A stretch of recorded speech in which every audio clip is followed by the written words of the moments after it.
तो साथियों, हम एक बार पुनः आपके साथ उपस्थित हैं एक महत्वपूर्ण खबर के साथ। पेंशनर से संबंधित यह खबर है, 1 जनवरी 2006 से पहले रिटायर हुए पेंशनरों को नहीं दिया 32 माह का एरियर, 4000 करोड़ का आएगा भार। तो 3 लाख पेंशनर का एरियर केस सुप्रीम कोर्ट की लार्जर बेंच में ट्रांसफ़र। जो यह एरियर्स का केस है, यह सुप्रीम कोर्ट की बड़ी बेंच में ट्रांसफ़र हो गया है। खबर को देखेंगे।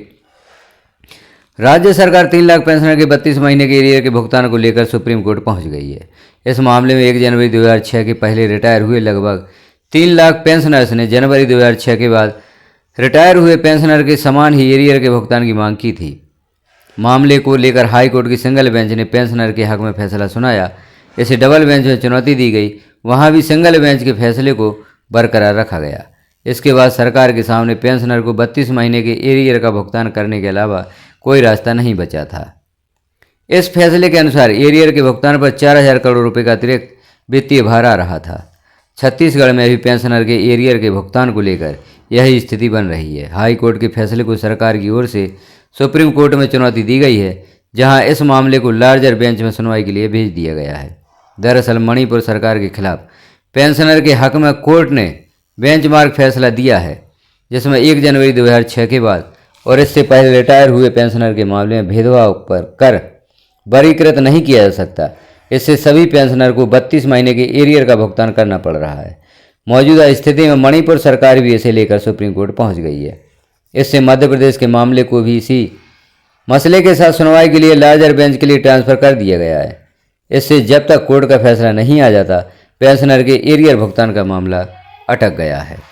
सिर्फ एक मामले को माना, कौन से मामले को माना है उसे भी हम देखेंगे। तो इधर सुप्रीम कोर्ट के 79 साल के बाद 80वें साल में प्रवेश करते ही पेंशनर को 20% अतिरिक्त पेंशन देने का फैसला दिया है।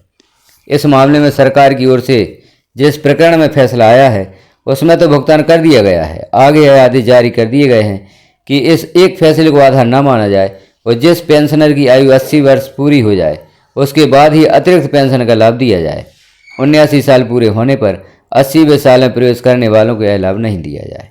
तो यह हमने देखी महत्वपूर्ण खबर पेंशनर से संबंधित। तो जो भी पेंशनर हैं वह इस खबर को देखें, उनसे संबंधित यह खबर है। इस प्रकार की खबरें देखने के लिए आप चैनल पर विजिट अवश्य करें। चैनल को सब्सक्राइब नहीं किया है तो चैनल को सब्सक्राइब कर लें, बेल आइकन को क्लिक कर ऑल पर प्रेस कर दें, ताकि इस प्रकार की महत्वपूर्ण जानकारियाँ आपको नोटिफिकेशन के रूप में प्राप्त हो सकें। वीडियो को लास्ट तक देखने के लिए आपका धन्यवाद।